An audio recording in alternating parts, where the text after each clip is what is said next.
मुझे ये बताया गया कि ज़कात के हवाले से आपको कुछ गुफ्तगू करनी है, सुनेंगे इंशाअल्लाह ताला। आप जानते हैं कि कलमा पढ़ने के बाद एक मुसलमान पर नौयत के तगय्युर तबद्दुल के साथ में 4 चीजें फर्ज हैं: नमाज, रोजा, ज़कात, हज। इस्लाम की बुनियाद 5 चीजों पे है: कलमा, नमाज, रोजा, ज़कात, हज।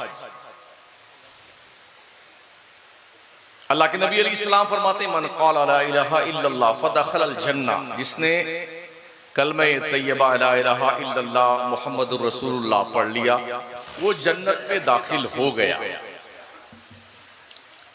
लेकिन इसके बाद जो जिम्मेदारी है, पहली जिम्मेदारी नमाज की। नमाज किसी भी हाल में माफ नहीं है। खड़े होके नहीं पढ़ सकते हैं तो बैठ के पढ़िए, बैठ नहीं सकते हैं तो लेट के पढ़िए, इशारे से पढ़िए, पढ़ना है। कोई छुट्टी नहीं जब तक मर न जाओ।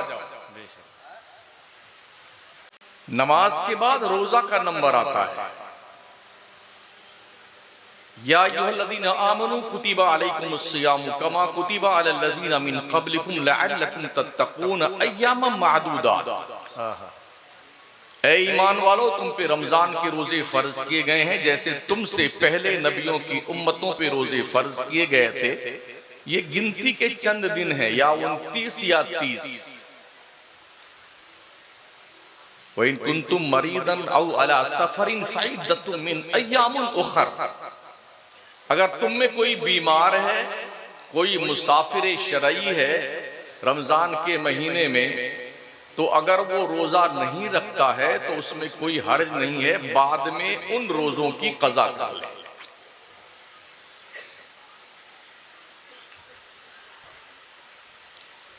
और एक रोजा अगर बिला उज़्र शरई किसी ने छोड़ दिया तो पूरी जिंदगी भर रोजा रखता रहे तो उस एक रोजे के सवाब के बराबर उसे अल्लाह की तरफ से इनाम नहीं मिल सकता है जो रमजान में कज़ा हुआ है।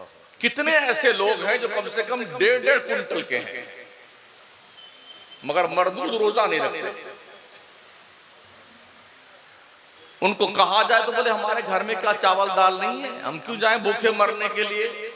जिस रब ने दाल चावल दिया है ना, वो छीनना भी जानता है। सही बात। भीख मांगोगे दुनिया तुम्हें भीख नहीं देगी। इसलिए दायरे में रहा करो, दायरे में, ताकि हिफाजत में रहो। रोजा दरअसल इंसान के जिस्म की ज़कात है। जैसे माल की ज़कात निकालने से माल पाक होता है, ऐसा रोजा रखने से इंसान का जिस्म पाक होता है। जिस किसी शख्स ने एक दिन का रोजा रखा तो उसे जहन्नम से इतनी दूर कर दिया जाएगा जितनी दूर एक कौवा का बच्चे से उड़ना शुरू किया, मैक्सिमम उड़ता रहा, उड़ते उड़ते जितनी दूर जाकर के आखिर उम्र में मरेगा, जहन्नम से उस रोजादार को इतनी दूर कर दिया जाएगा एक रोजा जिसने रखा। एक और हदीस शरीफ में अल्लाह के नबी अलैहिस्सलाम का फरमान मौजूद है कि इतनी मसाफत जमीन से पहले आसमान के बीच में है, इतना दूर कर दिया जाएगा रोजादार को जहन्नम से। तो ये रोजा भी हम पर फर्ज किया गया है, लेकिन इसमें कंडीशन ये है कि अगर आप बीमार हैं, कोई औरत बच्चा को दूध पिलाती है और उसे यकीन है कि अगर हम बच्चे को दूध पिलाएंगे रोजा रख करके तो दूध कम हो जाएगा, या बच्चा भूखा प्यासा रहेगा, या बच्चे को तकलीफ पहुंचेगी, और हम भूखे प्यासे रोजा रखेंगे तो हमें भी तकलीफ पहुंचेगी, तो अल्लाह तबारक व तआला और उसके पैगंबर ने उस औरत को मोहलत दी है कि बच्चों को दूध पिलाओ, रोजा न रखो, लेकिन जब ये दिन गुजर जाएं तो जितने रोजे तुमने छोड़े हैं उतने रोजे की कज़ा करो। ऐसे ही अगर किसी औरत के पेट में बच्चा है, हमल है, और उसे यकीन है, डॉक्टर ने कह दिया अगर तुमने रोजा रखा तो तुम्हें भी खतरा है, तुम्हारे पेट में परवान चढ़ने वाले बच्चे को भी खतरा है, तो शरीयत का हुक्म यह है कि वो औरत रोजा ना रखे, बल्कि जब बच्चा पैदा हो जाए, अय्याम से फारिग हो, तो रोजे की क़ज़ा कर ले। ये स्पेशली छूट अल्लाह रसूल ने औरतों को अता फरमाई। अब आता है नंबर ज़कात का, जिस ताल्लुक से मुझे आज गुफ्तगू करनी है। तो चूंकि मौजूए सुखन ज़कात है, तो पहले हज को दो बात उसके हवाले से अर्ज कर दूं। ये 5वां फरीज़ा है।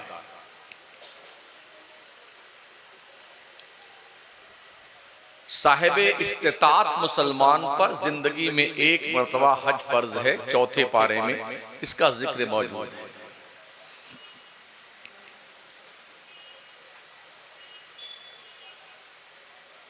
साहिब इस्तिताअत किसे कहते हैं? अपने घर से लेकर के मक्का मदीना जाने तक, जा करके आने तक पूरा खर्चा झेलने बर्दाश्त करने की क्षमता हो, और इस पीरियड में जहां तक 35 दिन के लिए, 40 दिन के रोजे हज के लिए गया है, घर वालों के लिए इतना पैसा छोड़ के जाए कि वो भीख न मांगे, खैरियत से जिंदगी गुजार लें, और मिनिमम मामूली थोड़ा मोड़ा धंधा करने का पैसा भी रहे, ऐसे शख्स पर जिंदगी में एक मर्तबा हज करना फर्ज है। ये मसला भी सुन लीजिए, बहुत सारे यार अभी तो हमने बच्ची की शादी नहीं करी है, बट अब लड़के की शादी नहीं करी है, अभी हमने बिल्डिंग नहीं बनाई है। याद रखें, इस्लाम में शादी ब्याह में खर्चा के नाम पर कोई ऑप्शन मौजूद नहीं। जो हम कर रहे हैं ना, लाखों रुपए शादी में खर्च करते हैं, इस्लाम में कहीं नहीं लिखा हुआ है। बारात लेके जाओ, गाड़ी बाजा लेके जाओ, जहेज लेके आओ और दावतें उड़ाओ, खाना जाके खूब खाओ, लड़की क्या, कहीं नहीं लिखा हुआ है। ये हमारे बनाए हुए चोंचले और जंगलीपन के दस्तूर और कानून है। इसी जहालत और हिमाकत की बुनियाद पर गरीब बापों और माओं की बेटियों ने भाग करके गैरों से शादियां करना शुरू कर दी हैं, इसलिए कि कौम के लुटेरों और डाकुओं की तोद भरने के लिए उन गरीब माँ बाप के पास पैसे नहीं। अल्लाह के पैगंबर फरमाते हैं, शादियां इतना आसान कर दो कि जिना मुश्किल हो जाए, मुआशरे में कोई कुंवारा ना रहे। आका फरमाते हैं, शादियां वही बेहतर हैं जिसमें बहुत कम खर्चा हो। क्या मस्जिद में शादी नहीं होती? मेरे नबी ने अपनी बेटी फातिमा का निकाह मस्जिद में किया था। 4 लड़कियों की शादी की हुजूर ने, कोई बारात नहीं आई सरकार के घर पे। मेरे नबी ने 11 शादी फरमाई, कोई बारात हुजूर लेके नहीं गए। सहाबा कमोबेश 1,24,000 थे, किसी की बारात हमने हदीस में नहीं पढ़ा कि कोई बारात लेके गया, या लड़की वालों ने खाने का एहतमाम किया और बढ़िया बढ़िया मुर्गा, चिकन चिल्ली और मटन कोरमा ये सब बनाया, कहीं कुछ नहीं। ये निकाह हुआ, ये रुखसती हुई, अपने घर जाओ, अपने चंद दोस्तों की दावत कर लेना, हो गई शादी। आज जिस माँ बाप के 3-4 बच्चियां पैदा हो जाएं, तो या तो वो अपने बच्चियों के साथ जहर खा के मर जाता है गरीब बाप, या तो अपने जिस्म और बच्ची के जिस्म पे पेट्रोल छोड़ के आग लगा के मर जाता है, या कुएं और नदी में डूब के मर जाता है, क्योंकि कौम के दरिंदों का पेट भरने के लिए उस गरीब माँ बाप के पास पैसे नहीं। सुनिएगा और जबकि मेरे करीम आका सल्लल्लाहु ताला अलैहि वसल्लम की बारगाह में एक सहाबी आए, उन्होंने कहा, या रसूलल्लाह मैं शादी करना चाहता हूं, मेरे पास पैसे वैसे नहीं है। कहा कुछ भी नहीं? कहा हुजूर कुछ नहीं है, बस 2 लुंगी है, एक पहनता हूं और एक ओढ़ता हूं बस। मेरे नबी ने फरमाया, जाओ एक लुंगी तुम नीचे पहन लेना, सतरे औरत कर लेना, सतर पोशी, और जो ओढ़ते हो ये लुंगी का कपड़ा, ये चादर अपनी बीवी को मेहर में दे देना, निकाह तुम्हारा हो गया। एक आया, उन्होंने कहा हुजूर मेरे पास कुछ नहीं है। कहा क्या कोई तुम्हें कुरान शरीफ की कुछ सूरतें याद है? कहा हाँ या रसूलल्लाह, कुछ सूरतें याद हैं। मेरे नबी ने फरमाया जितनी सूरतें तुम्हें याद है उतनी सूरतें अपनी बीवी को याद करवा देना, तुम्हारा महर यही है। क्या हो गया हम कहां खड़े हुए हैं यार? साउथ इंडिया में गया तो वहां मैंने देखा चारों तरफ बोर्ड पे लिखा हुआ था, बहनों बेटियों तुम हिजाब में रहो, दुनिया औकात में रहेगी। उस रोड के किनारे से लेके जहां मैं ठहरा हुआ हूं वहां तक आप इसी रोड पे घूम कर देख लीजिए हमारी बेटियां और बहनें कितनी हिजाब में। देख लीजिए हमारे मजहबी प्रोग्राम्स, बुजुर्गों के उर्स, जलसे जुलूस, इसमें भी बेहयाई का बाज़ाब्ता तौर पर एक उन्सुर पाया जाता है और जिसे देखने के बाद हर गैरतमंद इंसान की निगाह शर्म से झुक जाती है। तो शादियों को हुजूर ने आसान बनाने का हुक्म दिया, हमने मुश्किल बना दिया। नमाज, रोजा, हज, चौथा नंबर ज़कात। अल्लाह फरमाता वाक़िमुस्सलाह व आतुज़ ज़कात, नमाज कायम करो और ज़कात अदा करो। ज़कात किसे कहते हैं? शरीयत ने एक मालदार मुसलमान की दौलत में एक मखसूस रकम जो मुतय्यन की है गरीब को देने के लिए, उसे निकाल देने का नाम ज़कात कहलाता है।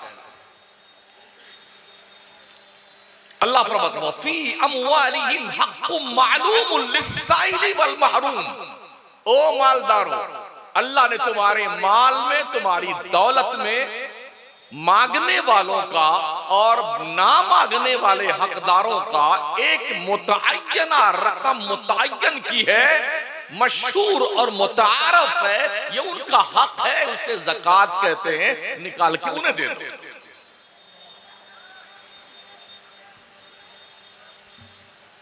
ज़कात एक ऐसा कॉन्सेप्ट है, अगर मुसलमान दुनिया के नक्शे पे बसने वाला, पूरे दुनिया की बात तो छोड़ दें, 2.5 अरब मुसलमान आज की तारीख में दुनिया में, भारत का मुसलमान तकरीबन गवर्नमेंट के रिकॉर्ड के मुताबिक 18 से 20 करोड़ मुसलमान, सही मानों में 35 से 37 करोड़ मुसलमानों की आबादी। चलो हम 20 करोड़ ही मान लेते हैं। 20 करोड़ में से अगर सिर्फ 1 लाख मुसलमान 1 लाख ज़कात निकालता हो पर हेड, तो आप अंदाजा फरमाएं कि 1 लाख मुसलमान जो ज़कात निकालता है, जरा इसको मल्टीप्लाई कीजिए कितना बनता है। मेरा मैथ थोड़ा कमजोर है, हाँ बताइए। पर हेड अगर 1 लाख रुपए आदमी ज़कात निकालता है और 1 करोड़ मुसलमान ज़कात निकालता है, कितना बनता है? अब तक तो मैं ही मोबाइल में जोड़ लेता है।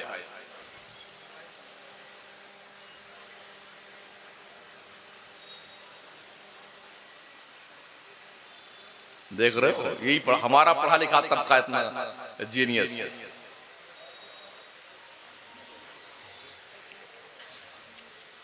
तकरीरें समझाने के लिए होती हैं, मैं पूरे मुल्क में सिर्फ तकरीर समझा रहा हूं, वरना जमाना भी मुझे आता है, चिल्लाना भी मुझे आता है, मैं उठा के फेंकना भी मुझे आता है, लेकिन ये सब कोई मतलब नहीं इसका। बताओ बताओ, हाँ 1 लाख करोड़ रुपए सालाना अगर हम 1 लाख करोड़ रुपए निकालते हैं तो कम से कम भारत के 5 स्टेट में एक यूनिवर्सिटी हम 1 साल में बना सकते हैं।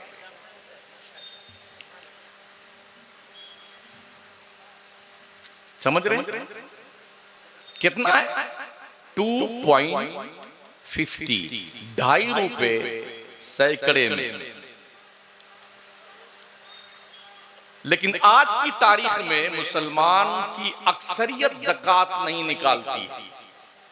अक्सर तो जानते ही नहीं ज़कात किस चीज का नाम है, और जो जानते हैं उनमें से भी अक्सर ऐसे हैं जो रमजान के एक महीने में 1 या 2 दिन 10-10 रुपए की गड्डी निकाल के ऐसे फकीरों में बांट देंगे और ये बताएंगे कि आज सठियाया है ये मर्दू, आज इसका दौलत का जो है पिटारा खुला हुआ है, और 10-10 रुपए होते हैं, ऐसे उड़ाता है बेटा। अरे क्या सेठ साहब आज पगला गए, एक दिन में ज़कात बांट के खत्म। मैं एक मौलवी आदमी हूं, 1.5 लाख रुपए ज़कात में निकालता हूं, ठीक है ना। हमने कई करोड़पतियों को देखा हमारे शहर में, हमने पूछा कितनी ज़कात दी, हाँ जी 50,000 के आसपास निकालते हैं। मैंने कहा मैं तो यार 1.5 लाख मैं खुद निकालता हूँ, तुम्हारी तो माइंसे हैं पत्थर की, एक तला निकाल के बेच लो तो 2-2, 3-3 करोड़ का बिक जाता है, इतना दौलत। तो उसका कोई जवाब नहीं। आदमी अपनी दौलत को बचाकर रखने के लिए इतना कटिबद्ध है, सोचता है कि ये चमड़ी चली जाए मगर दमड़ी न जाए। लेकिन जब तुम मरोगे तो तुम्हारी औलाद तुम्हारे लिए ये पैसा तुम्हारे काम के लिए नहीं खर्च करेगी। मरते ही सारे पैसे पे औलाद टूट पड़ती है और बांट के खत्म। अब्बा गए कब्र में, तुम जानो तुम्हारी कब्र जाने, हमें कोई मतलब नहीं। यही हो रहा है। अल्लाह के नबी अलैहिस्सलाम फरमाते हैं ज़कात देकर अपने माल को महफूज किले में बंद कर लो। ओ मेरी उम्मत के लोगों, हजरत उमर के हवाले सरकार की हदीस और रिवायत करते हैं फारूक आजम कि अल्लाह के नबी ने फरमाया कि खुशकी और तरी में कोई माल अगर तुम्हारा हलाक होता है, बर्बाद होता है, लॉस होता है, तो ज़कात ना निकालने की बुनियाद पर होता है। अगर आपने एक पैसा ज़कात का रोक रखा है तो जिस पैसे में वो ज़कात का एक पैसा मिला हुआ है उस सारे पैसे को हलाको बर्बाद कर देगा। अगर आपने गरीबों का हक रोक कर खा लिया है तो इसका हिसाब बहुत कड़ा लिया जाएगा। किसी बाप के लाल की हिम्मत नहीं कि वो अल्लाह को हिसाब देके पार निकल जाए। जो लोग सोने और चांदी के जेवर पहनती हैं औरतें, अल्लाह के नबी अलैहिस्सलाम की बारगाह में खातून आई, उन्होंने सोने का कड़ा पहन रखा था। मेरे करीम आका ने फरमाया खातून क्या तुम इस सोने की ज़कात निकालती हो? कहा नहीं या रसूल अल्लाह। तो मेरे आका फरमाते हैं क्या तुम ये पसंद करती हो कल हश्र के मैदान में अल्लाह तेरे हाथ में जहन्नम के आग का कंगन पहनाए? कहा नहीं नहीं नहीं, नहीं या रसूल अल्लाह। फरमाया नबी रहमत ने अपने माल की ज़कात निकाला करो, सोने चांदी की ज़कात। अब ये सुन लो ज़कात किस किस माल में होता है। 3 किस्म का माल है जिसमें ज़कात लागू होती है। माले तिजारत, सोना चांदी, चराई का जानवर। चराई के जानवर का मसला यह है कि आज की तारीख में किसी के पास भी 30, 35, 40 भेड़ बकरियां नहीं है चरने वाले। कोई 2 बकरी है, किसी 3 बकरी है, किसी के पास 2 गाय है, किसी के पास 1 भैंस है। इसकी भी एक मियाद है और बताया गया कि इतनी बकरियां हो तो उन बकरी में 1 बकरी, इतनी गाय और भैंसें हो तो उसमें से 1 बकरी निकाली जाएगी, इतनी हो जाए तो 1 साल का बछड़ा निकाला जाएगा, इतनी हो जाए तो 2 साल का, ये तरतीब है। इतने ऊंट हो जाए तो ये निकाला जाएगा। तो चूंकि ये कॉन्सेप्ट पूरे मुल्क में मौजूद नहीं है, इस पर बहस नहीं है। 2 किस्म का माल रह गया, माल तिजारत और सोना और चांदी। 52.5 तोला चांदी या 7.5 तोला सोना या इसकी कीमत का पैसा अगर किसी के पास है तो उस पर ज़कात वाजिब है। तफसील सुनिए। ज़कात फर्ज होने के लिए 10 शर्तों का पाया जाना जरूरी है। मुसलमान होना, मालिके निसाब होना, आकिल होना, बालिग होना, आजाद होना, नसाब का हाजत असलिया से फारिग होना, नसाब का दैन से फारिग होना और नसाब पे पूरे तौर पे कब्जा होना, नसाब का माल का नामी होना और 10वां ये है माल पर हौलाने हौल यानी साल गुजर जाना। ये 10 शर्तें हैं, जब ये पाई जाएंगी तब ज़कात आप पर फर्ज होगी। इसकी तशरीह सुन ले।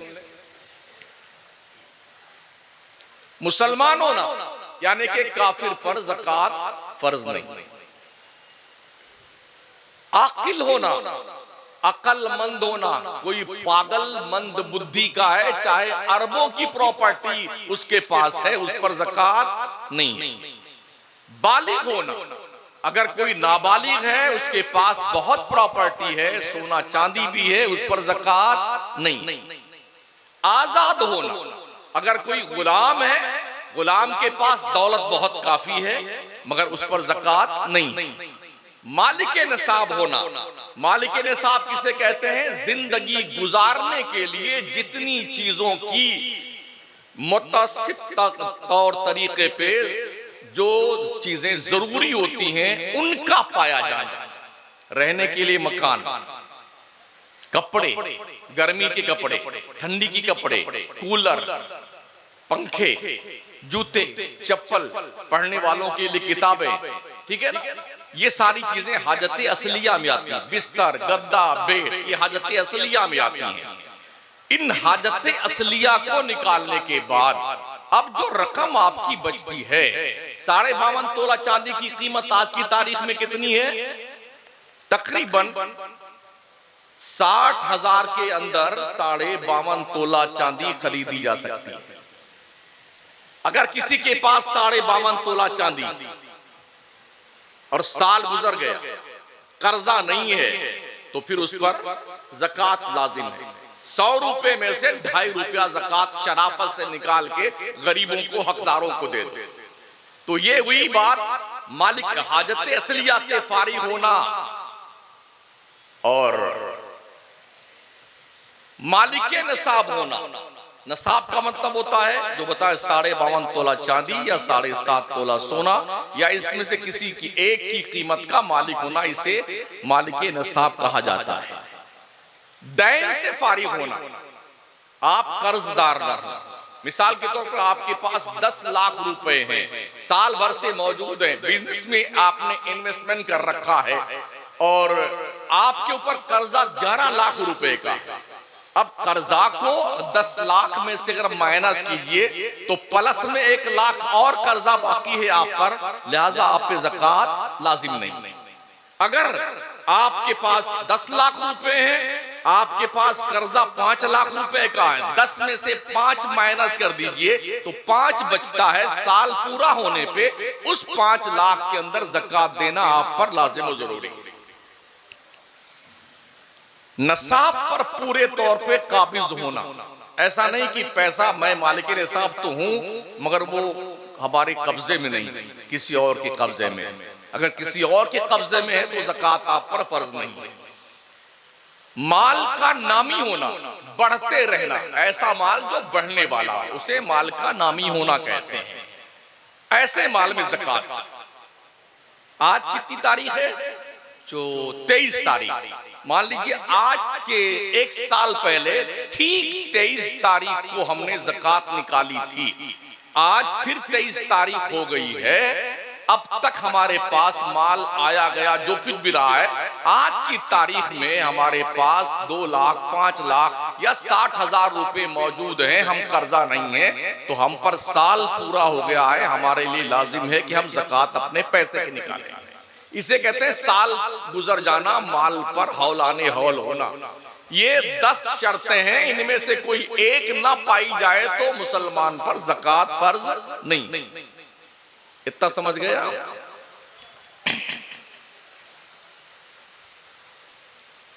इन 10 शर्तों का पाया जाना जरूरी।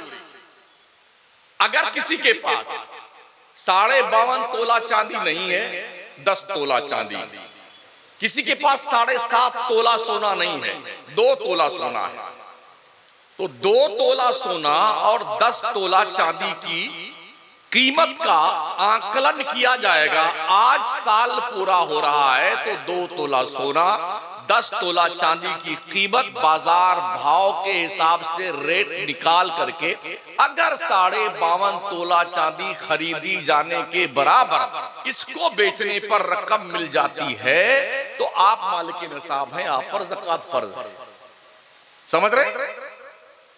इसलिए 1 तोला सोना की कीमत आज की तारीख में तकरीबन 85,000 है। 85,000 में 52.5 तोला चांदी आराम से खरीदी जा सकती है। तो आप मालिक निसाब हैं, आपके पास कुछ नहीं है, सिर्फ और सिर्फ आपके पास 7 तोला सोना है, 7.5 नहीं। लेकिन चूंकि आपके पास इसके अलावा कुछ नहीं है तो आप मालिक निसाब नहीं है। हालांकि 7 तोला सोना की कीमत तकरीबन 6 लाख बनेगी, फिर भी मालिक निसाब आप नहीं। सोना की ज़कात अगर सोना से निकाली जाए तो अगर 7.5 तोला सोना में से 1 रत्ती भी कम है तो ज़कात आप पे फर्ज नहीं। लेकिन चूंकि सोने का जेवर बना हुआ होता है, झुमकी है, नेकलेस है, गले का हार है, माथे का टीका है, चूड़ियां हैं, कोई सोना काट कर ज़कात नहीं निकालता है। बाजार के रेट के हिसाब से कैश में पैसों के जरिए से ज़कात अदा की जाती है। तो अब भले 1 तोला सोना आपके पास है, 10 तोला चांदी है, दोनों की कीमत मिला करके बराबर 52.5 तोला चांदी के बराबर पैसा है तो आप मालिक निसाब है, आपने ज़कात देना। ये भी सुन लें, आज ज़कात देना मुझे साल पूरा हुआ है, आज की तारीख में मेरे जेब में जो पैसा है वो फिक्स डिपॉजिट, लाइफ इंश्योरेंस, किसान विकास पत्र, इंदिरा विकास पत्र, जितने अत्र पत्र सत्र गत्र है ना, ये सब जोड़ लीजिए। किसी को कर्जा दे रखा है वो जोड़ लीजिए, जितना सोना चांदी वो जोड़ लीजिए, और जो कुछ भी आपका प्राइवेट फंड जो होता है उसमें ये सब जोड़ना पड़ेगा। इस टोटल अमाउंट को जोड़ने के बाद, कर्जा निकालने के बाद जो बचता है अगर नसाब के बराबर है तो ज़कात आप पर लाजिम है। अगर मुसलमान सही मानों में ज़कात निकाल दे, अल्लाह की कसम पूरे मुल्क के मुसलमानों की गरीबी दूर हो। मगर इतने बहाने बेटे करते हैं ज़कात के मौके पे, जो मौलाना बेचारे चंदा करने जाते हैं उनसे पूछिए ना, एक सफीर को 100 रुपया देने के लिए सेठवा मरदूद 5 मरतबा दौड़ाता है। 5 मरतबा जाने में 200 रुपया उसका किराए में चला गया और नालायक 100 रुपया ज़कात देता है।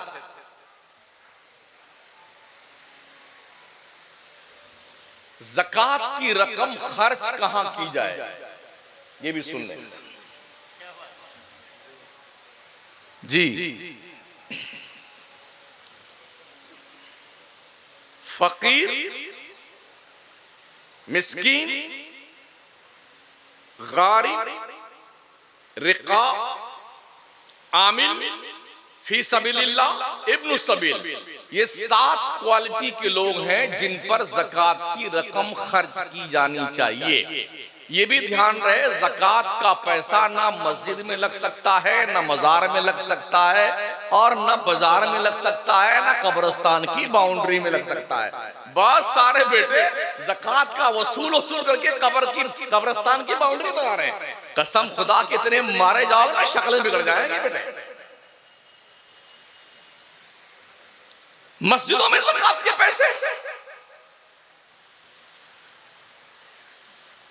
अल्लाह का घर जो बने ना वो सिर्फ क्लीन माल से, साफ सुथरा, तैयब व ताहिर, जो एकदम पाकीज़ा माल हो। ज़कात की रकम दरअसल माल का मैल है, ठीक है ना, जो तुमने दे के अपने बकिया माल को पाक किया है। 2.5% दे करके आपने 97.50 आपने पैसे को महफूज कर लिया, पाक साफ करके। ये कितना खूबसूरत कॉन्सेप्ट इस्लाम ने मुसलमानों को दिया है। आज अगर मुसलमान सही मानों में भारत का मुसलमान ज़कात निकाल करके सिस्टमैटिक ढंग से इसको नाफिज करे, अल्लाह की कसम मुसलमानों की पूरी बिगड़ी हुई कौम तबाही से निकल करके तरक्की पजीर हो जाए और खूबसूरत मुस्तहकम कौम के पास दौलत से मजबूत तालीम से लेस होकर के दुनिया की आंखों में आंखें डाल करके जुर्अतमंदाना जिंदगी गुजारने का हौसला हमें पैदा होता है।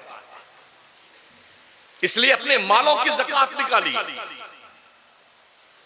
बहुत सारे लोग अंगूठी पहनते हैं, दुल्हा राजा, सोने की अंगूठी। हाँ, क्या बात है। हम देख रहे हैं बेटे दूल्हे राजा अंगूठी सोने की पहनते हैं।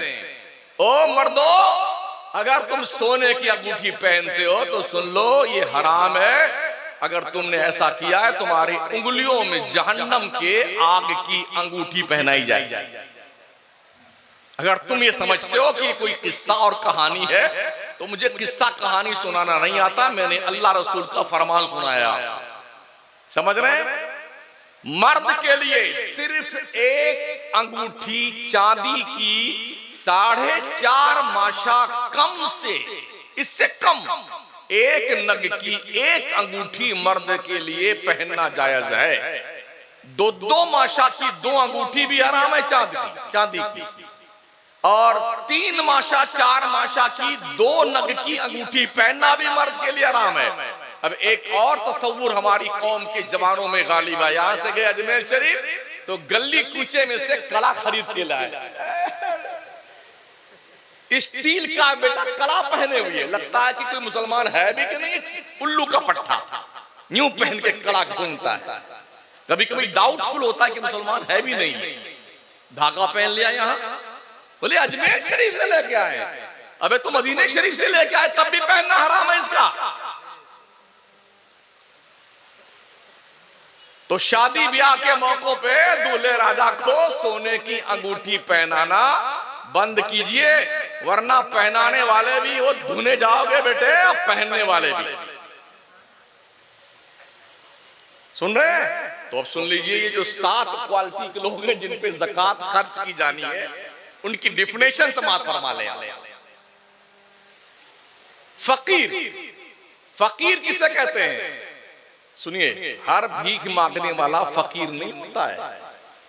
हम क्या समझते हैं, अरे यार फकीर आया है, भीख मांगने आया है। जी, फकीर, हर फकीर भिखारी नहीं होता है, वो ज़कात लेने का हकदार नहीं होता है। आज की तारीख में 60% बिरादराने वतन कुर्ता पजामा पहन के, दाढ़ी बढ़ाकर, टोपी लगाकर, अजमेर की चादर ओढ़ करके अल्लाह अल्लाह करते ज़कात वसूलते दिखाई पड़ जाए गलियों में। बिजनेस चल रहा है भीख मांगने का, और इसके बड़े बड़े जो ठेकेदार हैं बिजनेस करने वाले, नॉन मुस्लिम कम्युनिटी के लोग हैं। 100 50 भिखारियों को साइकिल दे दिया है, ऐसे टांग तोड़ करके बिठा दिया है कि मांगते रहो बेटे, ऐसे हाथ लूला बना दिया, मांगते रहो। मुसलमान जैसे किसी को देखे हाथ उठाओ और जल्दी जल्दी की नमाज कज़ा ना हो जाए, फट से देता उठा। एक फकीर के गले में बहुत सारे शायर लटके रहते हैं, अब मांगते नहीं वो। हमारे सोहरा भाई मालूम नात पढ़ रहे हैं और दूसरे शोरा ना पढ़, उन्होंने गले में टैब रिकॉर्ड लटका रखा है, उसी में सोहराब कादिर लटके हुए हैं, वो अपनी नात पढ़ रहे हैं। उसे क्या पता मरदूद को कि किसने नात पढ़ी और किसके लिए पढ़ी है, वो लटका है गले में ताकि लोगों को पता चल जाए भिखारी आया हुआ है, इसको देना चाहिए। किसी गले में शमसुद्दीन कादरी भी लटके हुए हैं, खिताब फरमाते हुए। हाँ, ताकि कौम, अब पहले तो बोलते थे एक आदमी की एक आंख रहती है, एक बंद रहती है, पीछे 2-3 होते हैं ना, वो उसके कंधे पे आता है। तो जो आगे रहता है कि आंख खुली, एक फूटी है एक चल रही है, वो सबको लेके चलता है। अल्लाह देगा देगा दिलाएगा, अल्लाह देगा। कुछ ऐसे झूठे मूले रहते हैं कि आपने मरदूद, फिर चुपके देख लेते कि हाँ कोई देख तो नहीं रहा। इस तरह से जब हम मुंबई मांगते, हमने पूछा यार तुम बिजनेस क्यों नहीं करते हो, तुम्हारे हाथ पैर सलामत हैं। उन्होंने कहा कि क्या मिलेगा। हमने कहा इस गली में कारोबार बहुत ज्यादा होता है, बम्बई नंबर 8 में, तो हम दुकान पे तुमको लगवा देते हैं। कहा कितना मिलेगा? तो हमने कहा कम से कम 500 तो कमा ही सकते हो। तो उसने क्या कहा, 2-4 आदमी हमें आप दीजिए, हम 1-1 हजार रुपया उसे देंगे, हम भीख मांग करके दे देंगे, ये काम हम नहीं करेंगे। फ्लैट है, फ्लैट बंबई जैसे शहर में 1-1 करोड़ का फ्लैट है भिखारियों का, जो हाजी अली की दरगाह के सामने भीख मांगते हैं, लूले लंगड़े अपाहिज, समझ रहे हो? और हमारी कौम ये ज़कात, एक बंदे के 3 लड़के, एक डॉक्टर, एक वकील और एक बैंक का मैनेजर। जिन दिनों हम बम्बई में हाजी अली दरगाह में 6 महीने के लिए सैनिटोरियम में बेबी बच्चों के साथ थे, तो देखा वो बंदे आए तीनों, बड़ा अप टू डेट थे बेचारे। कहा अब्बा, वो उसकी एक टांग कटी हुई थी बाप की, लेटा हुआ मांग रहा है, अब्बा वो हम इंजीनियर हैं आपकी मेहनत से, और हम वकील साहब हैं, और ये डॉक्टर साहब हैं, माशाल्लाह अल्लाह ने बड़ा करम किया, वहाँ कैम्ब्रिज में क्या नाम है, ब्रिज कैंडी में हमारा फ्लैट है, इतनी गाड़ियां हमारे पास, अब्बा अब आप मत मांगिए, बड़ी शर्म आती मुझे। तो जानते हो क्या बुड्ढे ने, चुपचाप चले जाओ, तुम्हारे दिखते से इसी पैसे से मांग करके भीख मांगता, तुमको हमने डॉक्टर वकील और इंजीनियर बनाया, अब यही नहीं मांग। एक शख्स का हाथ जब नीचे हो जाता मांगने के लिए भिखारी का, तो उसका हाथ ऊपर नहीं आता है। इसलिए मेरे करीम आका ने फरमाया, नीचे वाले हाथ से ऊपर वाला हाथ अच्छा है। ओ लोगों, देने की क्षमता पैदा करो, मांगने और भीख की तरह से सवाली बनने की क्षमता मत पैदा करो अपने अंदर। दूर रहो इन बलाओं से। तो मैं अर्ज कर रहा था, हर फकीर, हर भिखारी फकीर नहीं होता। फकीर किसे कहते हैं? जिस पर ज़कात और फितरे की रकम खर्च करने का शरीयत ने हुक्म दिया है। फकीर उसे कहते हैं जिसके पास इतना हो कि उसका घर बार भी है, बीवी बच्चे हैं, कारोबार भी छोटा मोटा भी है, मालिक के नसाब नहीं है वो, या नसाब तक तो पहुंचता है उसका माल, लेकिन वो किसी कर्ज में डूबा हुआ है, तो फकीर को ज़कात लेना जायज है।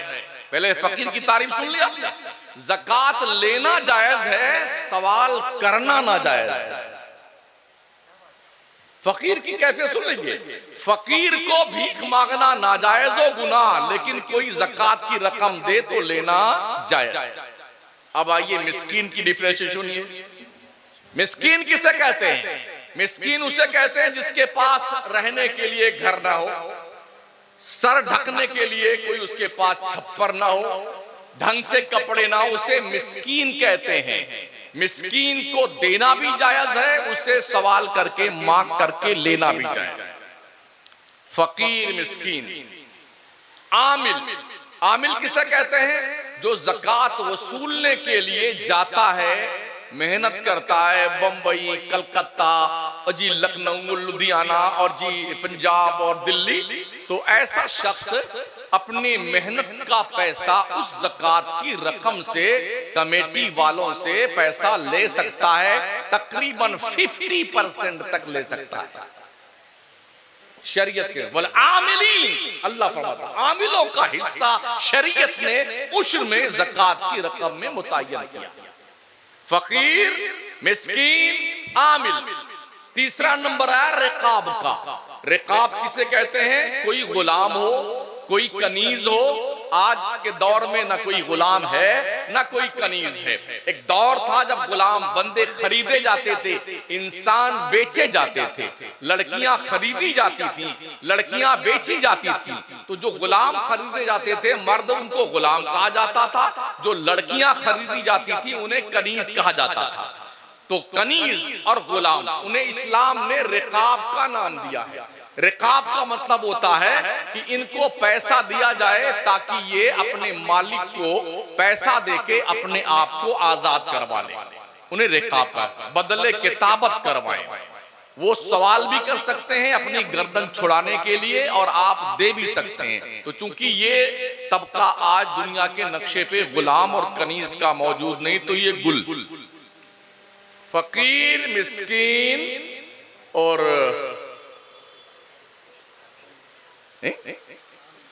रिका, आमिल और रिकाब, और पांचवा नंबर था गारिम का। गारिम का मतलब होता है कर्जदार। कोई शख्स अगर इतना कर्जे में डूबा हुआ है कि बस जिंदगी मुश्किल हो गई है, कर्जा उससे अदा हो नहीं रहा है, तो शरीयत का हुक्म यह है कि उसे पैसा दिया जाए ज़कात फित्रे का। वो मांग भी सकता है ताकि कर्जा अदा कर दे और अपनी गर्दन छुड़ाए। इसे कहते हैं गारिम। फकीर, मिस्कीन, आमिल, रिकाब, गारिम, फी सबीलिल्लाह। छठवां नंबर आता जिस पर ज़कात फित्रे की रकम खर्च की जाए। फी सबीलिल्लाह। फी सबीलिल्लाह का मतलब होता है कि कोई अल्लाह के रास्ते में निकला हुआ है, मैदान जंग में जा रहा है, तो उसको आप ज़कात दे सकते हैं। कोई हज करने जा रहा है, गरीब आदमी है, सवाल करना जायज तो नहीं उसे, लेकिन आप जानते हैं गरीब है तो आप उसे ज़कात की रकम दे सकते हैं। ऐसे ही वो बच्चे जो मदरसे में पढ़ते हैं, मुसलमानों के वो बच्चे जो स्कूल और कॉलेज में पढ़ते हैं, गरीब हैं, उनके पास पैसे नहीं हैं, तो वो पैसे उन बच्चों पे भी खर्च किए जाएं जिन्हें फी सबीलिल्लाह कहा जाता है। अल्लाह के रास्ते में उन्होंने अपने आप को फारिगुल बाल कर रखा है।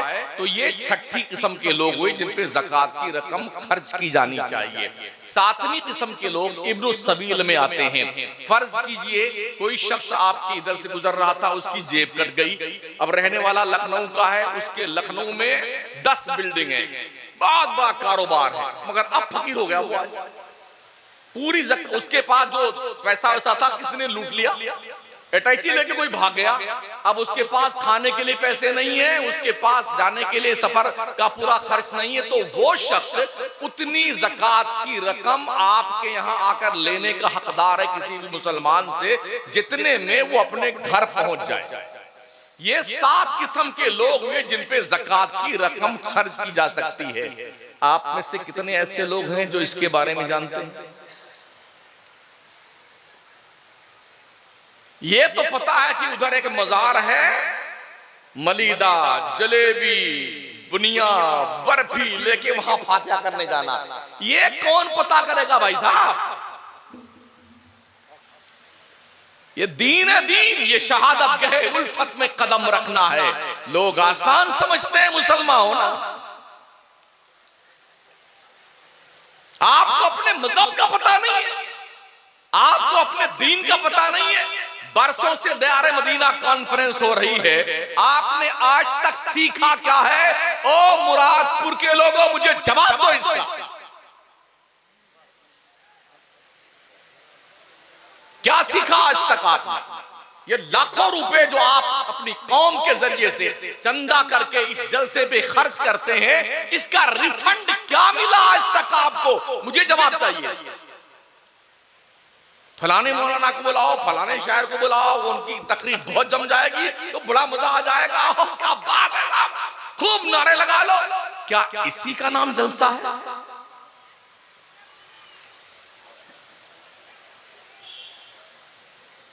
साहबा जब हुजूर की बारगाह में बैठते थे ना दीन सीखने के लिए, उठाइए अहादीस की किताब, सर झुका के ऐसे बैठते, हिलते नहीं थे। यूं लगता था शायद उनके सर पे चिड़िया बैठी हुई है, सर हिलाएंगे तो चिड़िया उड़ जाएगी।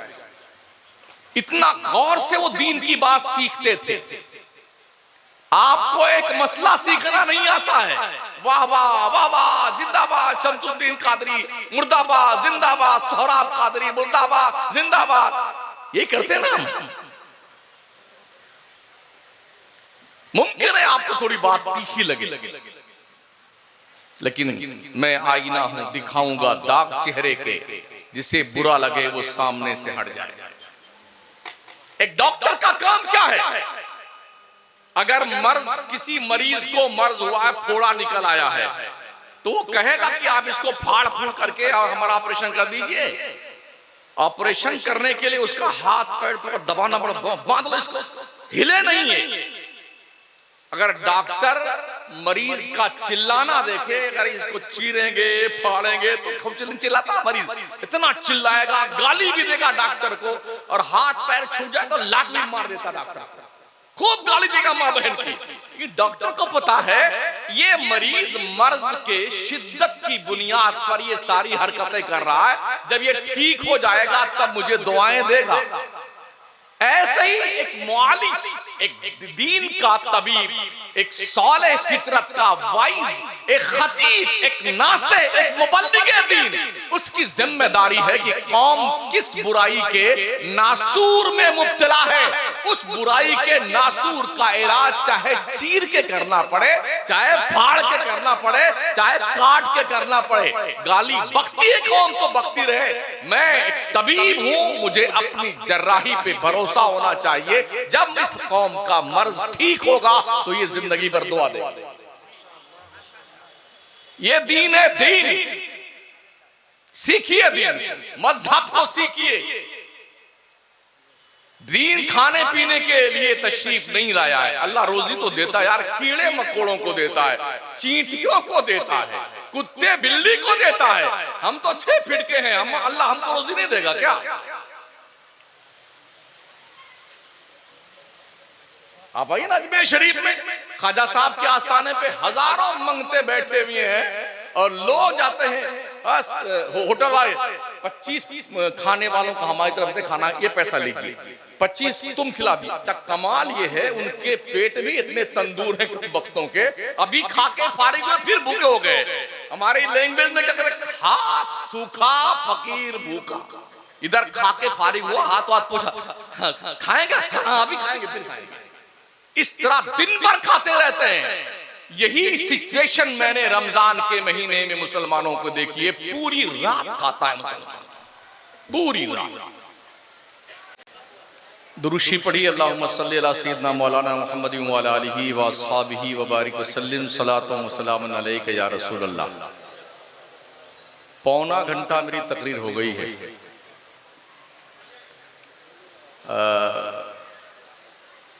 ज़कात के हवाले से मैं गुफ्तगू कर रहा था और अभी शायद कोई 2-4 बात भी मुकम्मल नहीं हुई है। बड़ा लंबा चैप्टर है। क्या बात है हजरत, तबीयत ठीक तो है? तब बैठ जाओ।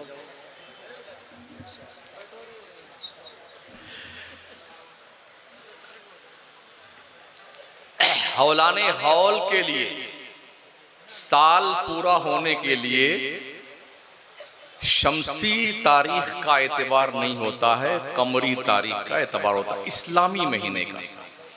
ठीक है ना, इसका ध्यान रखें। तो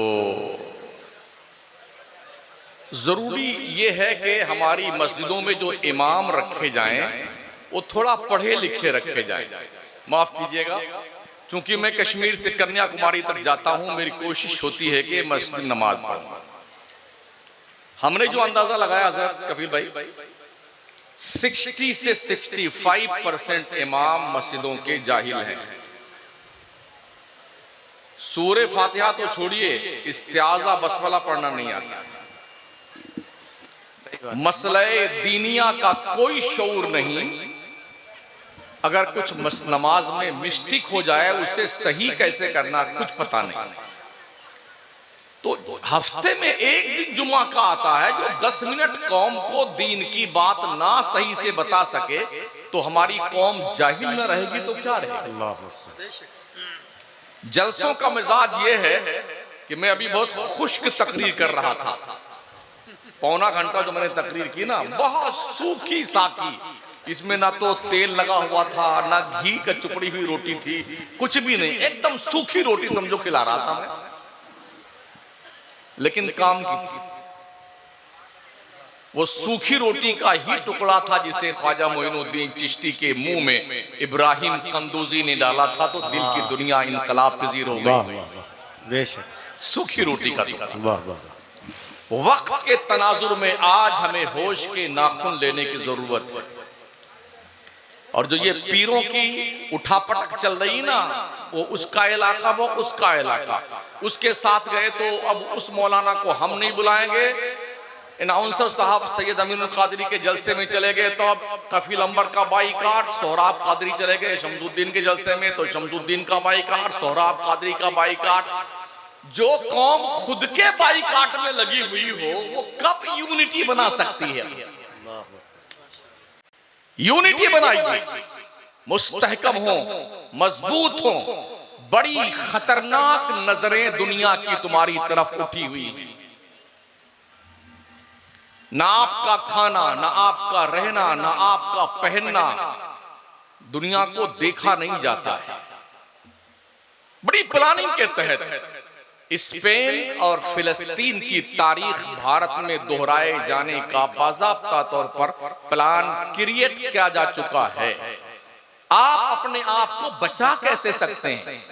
दीन पे कायम रहे मजबूती के साथ और अपने आप का दिफा करने के लिए कानूनी चाराजोई के दायरे में रह करके खुद मुस्तहकम बनिए और अपनी नस्लों के तहफ्फुज़ और बका के लिए तन मन धन सबकी बाजी लगा दीजिए। यकीनन वीडियोस तो आपने देखी होंगी ना फिलिस्तीन की। छोटे छोटे बच्चे, अभी एक वीडियो देखी, एक बच्ची कोई शायद 4 साल की होगी, अपने 2 साल की बहन को साथ में लेके, बाप भी शहीद हो गया, माँ भी शहीद हो गई, प्याला लेकर के कोई रोटी बांट रहा था, उसके पास रोटी लेने गई, जालिम यहूदियों ने उस बच्ची को भी शहीद कर दिया बंदूक से गोली मारकर। फिलिस्तीन के बच्चे आज दरख्त के पत्ते खा खा के वक्त गुजार रहे हैं। हमारे दस्तरखान पे टिकिया कबाब भी है, तंदूरी मुर्गी भी है, चिकन चिल्ली भी है, चिकन क्रिस्पी भी है, चावल भी शानदार है, रोटी भी जानदार है, मीठा सामान अलग से मौजूद है। जिंदाबाद जिंदाबाद, ये प्लस पॉइंट और है। पूछिए उन लोगों से जिनके पास खाने के लिए रोटी का टुकड़ा मैसर नहीं है, क्या जुर्म है उन लोगों का? सिर्फ ये कि वो अल्लाह के घर के तहफ्फुज़ और बका के लिए अपने आप को तबाही के दहाने पे खड़ा किए हुए हैं। ऑप्शन है उनके पास में कि वो फिलिस्तीन छोड़ के चले जाएं, मगर घर बर्बाद हो गया है, बिल्डिंगें तबाह हो गई हैं, माँ बाप का साया सर से उठ गया है, मगर कोई बच्चा फिलिस्तीन छोड़कर जाने को तैयार नहीं। या तो मर जाएंगे मस्जिद अक्सा के तहफ्फुज़ के लिए, और या फिर हमारा रब हमारे हाथों में फतेह का झंडा अता फरमाए। ये सोच उन मुजाहिदीन की है। आप कहां बैठे हैं? पूरा मोहल्ला मुसलमान का है, फजर में एक सफ नमाजी नहीं होता है। संगीनों के साए में रमजान शरीफ में फिलिस्तीन में बैतुल मक़दिस के अंदर कई लाख मुसलमानों ने बाज़ाब्ता तौर पर तरावी भी पढ़ी है, जबकि लोग बंदूकें लिए खड़े हुए हैं। हमारे सर पे तो कोई बंदूक नहीं उठाए हुए है ना, हम क्यों नमाज नहीं पढ़ते? हम क्यों दीनदार नहीं बनते हैं? एक वीडियो देखिए, एक बच्चा दबा हुआ था उसके मलबे के नीचे, आधा धड़ तो तबाह हो चुका, आधा बाहर का बाकी। मगर लब्बैक या अक्सा, लब्बैक या अक्सा, उस वक्त भी जब पूरा वजूद मुज़महिल है और जख्मों से चूर है, ये दीवानों की सदा होती है। क्या बात। दुनिया में इनकलाब दीवानों ने पैदा किया, फरजानों ने नहीं। दीवान गाने इश्क़े मोहम्मद को देखकर घबरा गई है गर्दिशे दौरा, कभी कभी गर्दन में हार डाले हैं माहौल नजूम ने, गुजरा है उन हदों से मुसलमान कभी कभी। तुम्हारी तारीख तो पढ़ो, बदर के मैदान में तुम उतरे थे, 313 थे, 1000 का लश्कर जर्रार था, असलहे से लेस। गुलामाने मुस्तफा के पास ढंग की तलवारें नहीं थी, नेज़े नहीं थी, ढालें नहीं थी, घोड़े नहीं थे, मगर अपने आप को अल्लाह की राह में कुर्बान करने के लिए मैदान में उतर आए थे। सिर्फ दुआओं से काम नहीं चलता है, बिलाशुबहा दुआएं, अब दुआ मुख्खुल इबादत, दुआएं इबादत का भेजा और मग़ज़ हैं, लेकिन दुआएं मंजिले कारजार में उतर के मांगी जाती है। क्या हमारे नबी से ज्यादा किसी की दुआ मकबूल हो सकती थी? मेरे करीम आका अगर दुआ फरमाते तो पूरा मक्का मुसलमान हो जाता, पूरा हिजाज मुसलमान हो जाता, पूरी दुनिया मुसलमान हो जाती। लेकिन जरूरत पड़ने पे जब इस्लाम का पैगंबर आमिना का लाल अब्दुल्ला का जिगर पारा 313 सहाबा को लेके बद्र में उतरा, तो वहां दुआ मांग रहे थे नबी, ऐ रब तूने जिस मदद का वादा फरमाया था मोहम्मद तेरे दहलीज पर सजदे शुक्र पेश करता हुआ उस वादे को पूरा करने का मुल्तजी है। रब अपनी तरफ से मदद को नाजिल फरमा। तो अल्लाह ने 5000 फरिश्तों की जमात जिब्रील की कमांडरी में भेजा था जो जबले मलाइका पे उतरे थे। 313 मुजाहिदीन ने 70 काफिरों को कत्ल किया था और 70 को रस्सी में बांध के लेके आए। क्या बात। अल्लाह। जज्बे सरशारी क्या था? नबी का हुक्म हो तो कूद जाएं हम समंदर में, जहां को महव कर दें नारे अल्लाहु अकबर में। कुरैश मक्का तो क्या चीज है, देवों से लड़ जाएं, सेनानो नेजा बनकर सीने बातिल में गड़ जाएं। ये कैफियत थी उन दीवानों। मौला अली करम अल्लाह ताला हुजूर करीम फरमाते हैं या रसूलुल्लाह अलैहि सल्लतु व तस्लीम, कई बार ऐसा हुआ जब मैं किसी काफिर को मारने के लिए तलवार उठाया तो मेरी तलवार उसके गर्दन तक पहुंचने नहीं पाई, उसकी गर्दन कट के मुंडी नीचे पड़ी होती थी। ये ऐसा क्यों हुआ? मेरे नबी ने फरमाया अली, फरिश्तों की जो टीम आई थी ना, ये उनके तलवारों से मरे हुए लोग हैं। कहा हुजूर हमने ये भी आवाज सुनी, अक़दिम हैज़ूम, अक़दिम हैज़ूम। आका फरमाते हैज़ूम जिब्रील के घोड़े का नाम है। जंग में जिब्रील अपने घोड़े को कह रहे थे आगे बढ़, हैज़ूम आगे बढ़। ये कैफियत बदर के मैदान में उस वक्त नबी ने दुआ मांगी तो अल्लाह की मदद आई। आज कुछ नहीं करेंगे, सिर्फ दुआ मांगे, अल्लाह इजराइल तबाह हो जाए, या अल्लाह ओ फला, या अल्लाह वो तबाह हो जाए। इससे कुछ नहीं होने वाला। अपने आप को ढंग का सच्चा मुसलमान बनाइए, हुदूद शरीयत की पासदारी करते हुए मैदान अमल में उतरिए, फिर उसके बाद अल्लाह की मदद के मुंतजिर रहिए। अल्लाह की मदद जरूर आएगी।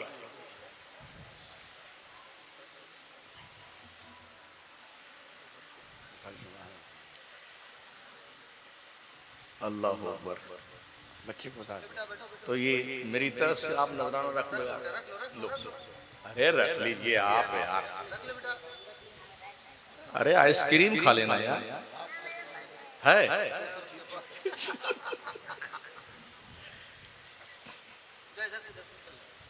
मुझे बड़ी खुशी हुई कि हमारे जो आपके यहाँ इमाम साहब हैं बड़ी मेहनत कर रहे हैं, इनका साथ दीजिए। सुभान अल्लाह।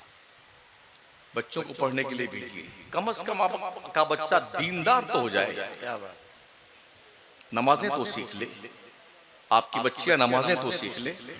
और मैं फिर ये अर्ज करूंगा, जो ये रोड पर मुस्लिम बच्चियों का, जवान जवान बच्चियों का सरों का दुपट्टा गायब है, बाल खुले हुए हैं और बिल्कुल इस तरह से घूम रही जैसे इनका कोई पुरसाने हाल नहीं, कोई अब्बा इनके नहीं, इनकी अम्मा भी मर गई हैं, इनके अब्बा भी मर गए। इन्हें हिजाब में लाइए, हिजाब में,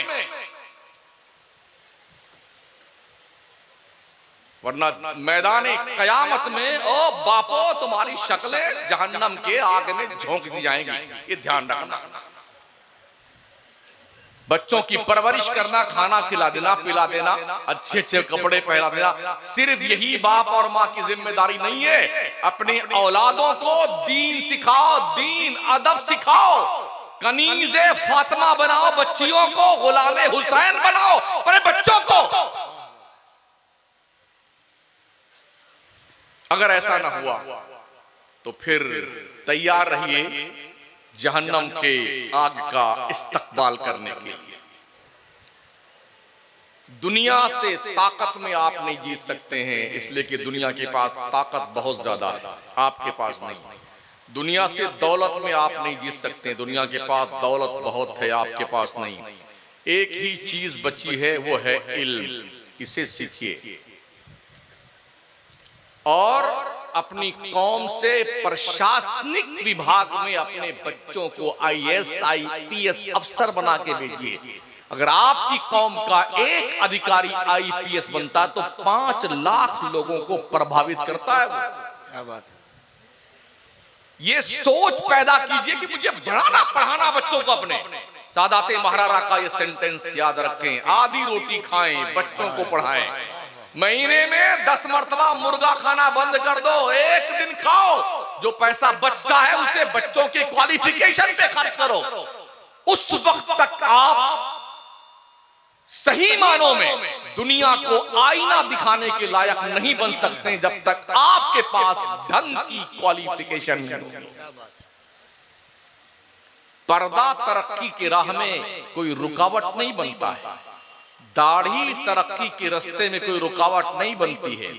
अगर दाढ़ी नहीं, 1.5 मीटर की दाढ़ी रखने वाला सरदार जी प्रधानमंत्री बन सकते हैं मनमोहन सिंह जी, तो हमें क्या दिक्कत आती है?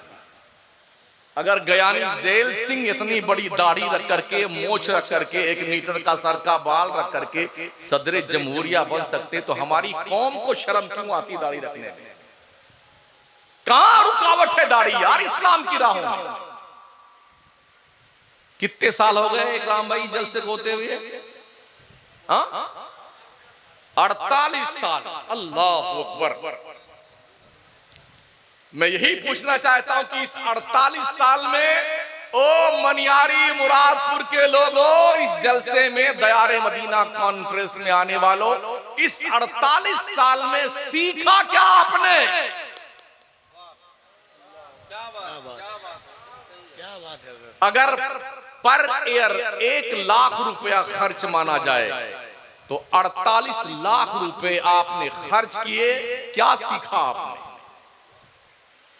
मुहासबा कीजिए। और जो कौम मुहासबा खुद का करना भूल जाती है, दुनिया उसका मुहासबा करना शुरू कर देती है। समझ रहे हैं? मैं समझता हूं कि हमसे ज्यादा सोशल मीडिया को आप देखते होंगे, क्योंकि मुझे ज्यादा मोबाइल चलाना भी नहीं आता है। कि जो चलाते हैं वो हरदम पगलाए रहते हैं, उसी में घुसे रहते हैं। अगर वक्त मिल जाए तो मोबाइल में खुद ही घुस जाएंगे। तो आपको पता तो होगा दुनिया में क्या हो रहा है, लोग क्या कुछ कर रहे हैं, क्या कुछ कह रहे हैं, क्या कुछ करना चाहते हैं, ये सब ओपन हो चुका है। अब भी अगर उस खरगोश शुतुरमुर्ग की तरह अपना मुंडी झुका करके रेत में, ये तूफान से हम बच जाएंगे, हम बच जाएंगे, बच जाएंगे, वो क्या अगला नंबर आपका है? कौन सा शेर है? उसके कत्ल पे मैं भी चुप था, मेरा नंबर। हाँ, ये सुन लीजिए, आप सुना दीजिए। उसके कत्ल पे मैं भी चुप था, मेरा नंबर अब आया। मेरे कत्ल पे तुम भी चुप हो, अगला नंबर आपका है। सुन रहे हैं? इसको अपने दिल दिमाग पर नक्श कर लीजिए और मुझे इजाजत दें, इसलिए कि मुझे अब और तकरीर नहीं करनी है। तकरीर तो हजरत की होनी है। पहले कुछ नाते वगैरह सुन लीजिए। शायद आपको कुछ बातें तल्ख लगी हों, तो मैं तल्ख ही सुनाने के लिए आता हूं। मेरी जंबीले खिताबत में मीठी मीठी जो है कोई मिठाइयां नहीं है। कोई मिर्चा है, किसी में और तेज वाली मिर्ची है, किसी में मिर्ची और नमक दोनों मिला हुआ, किसी में काली मिर्च और शामिल कर दिया है। ठीक है? अस्सलाम वालेकुम।